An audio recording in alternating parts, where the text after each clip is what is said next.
This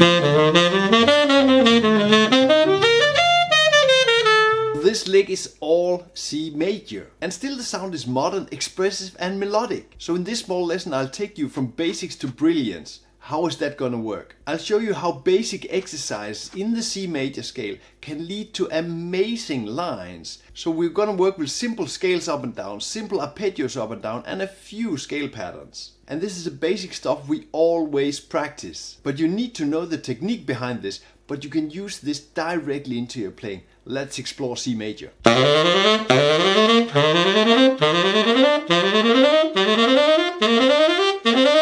This is a C major scale on all steps of the scale.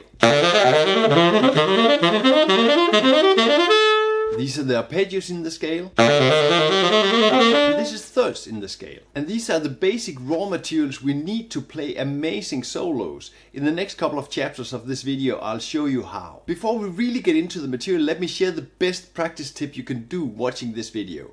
Check out the solo manual, read along. If you really want this material to stick, I strongly recommend you to grab the lesson manual on Patreon. Having the lesson manual next to you when you're watching this video is the strongest combo of learning. Pause when you need to zoom in on the parts that's difficult or you want to dig into further. Take everything in your own pace. The link to Patreon is right below. When we're practicing jazz, we really want to apply all our technique into tunes. So what's what? We have the chord progressions, and as you see, the exercises we did earlier fit exactly into this chord progression.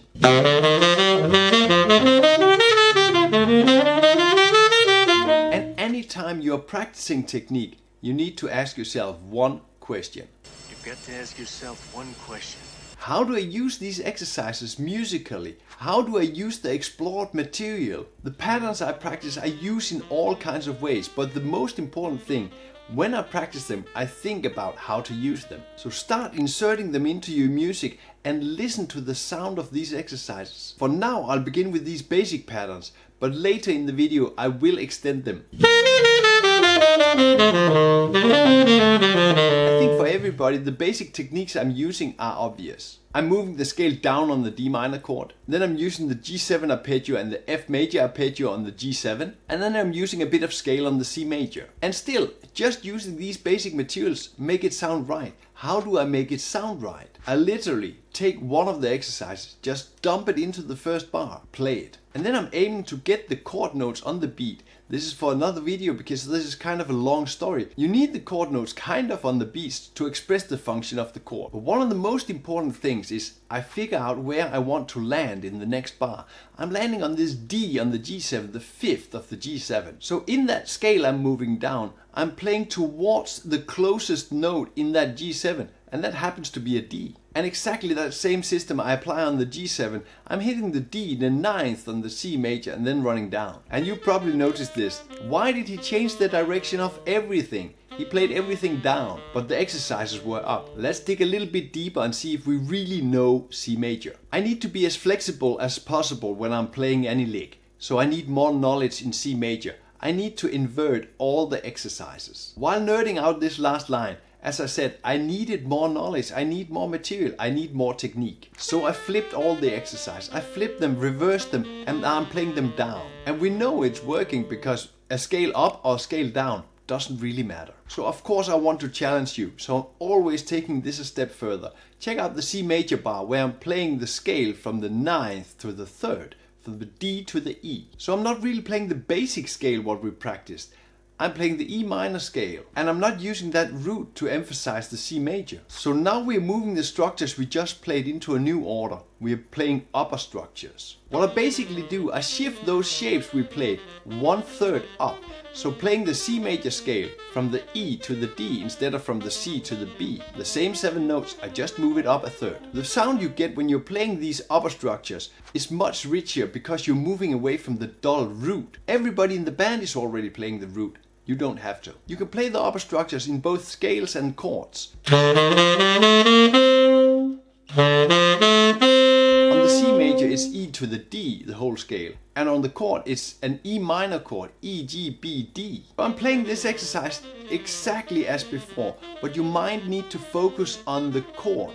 So you're not playing the root anymore. You're playing C major, but you're playing an E minor chord, or the upper structure, D, B, G, E. So now we got a lot of new information. The scale's down and you got all these upper structures. How do you actually use this? Exactly the same as before. Just apply it, try it out, listen to the sound. So let's add it into our beautiful tune Autumn Leaves. We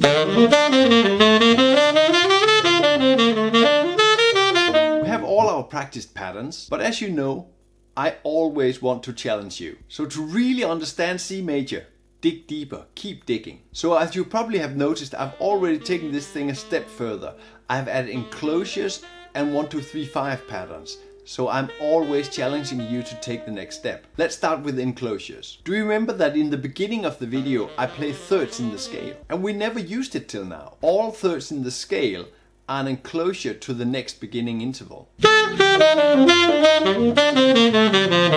this line you see that I drop a third interval in front of my target note. And this basically leads into an enclosure towards that target note. So playing thirds in the scale are not just for technique and fun. It's a really simple, strong and effective way to play enclosures. I'm not only using third intervals as filling material in my lines, I'm using them as enclosures. Let's take a short moment here. If this sparked any ideas in you, you should get the lesson manual. In that PDF on Patreon, you find everything written down, all the licks, all the lines, all the exercises in all 12 keys. Grab the lesson manual on Patreon, you get much more value out of these lessons because you can stop and go whenever you want. You can dig deeper, read along and play through all these examples. The download link is in the description. So back to the material. So the Coltrane pattern, the 1, 2, 3, 5 pattern, is one of the things that shape Coltrane's sound. We need to use this because it's beautiful and it's melodic.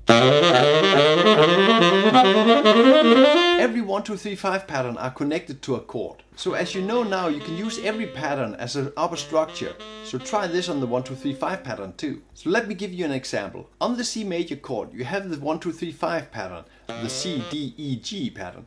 But you can also play the same pattern from the E, E, F, G, B, or from the G, G, A, B, D. And that's 3 patterns that are all expressing C major. Why are they all expressing C major? Because they all hold key target notes. Try inserting these patterns into your lines and use this upper structure function on all the chords.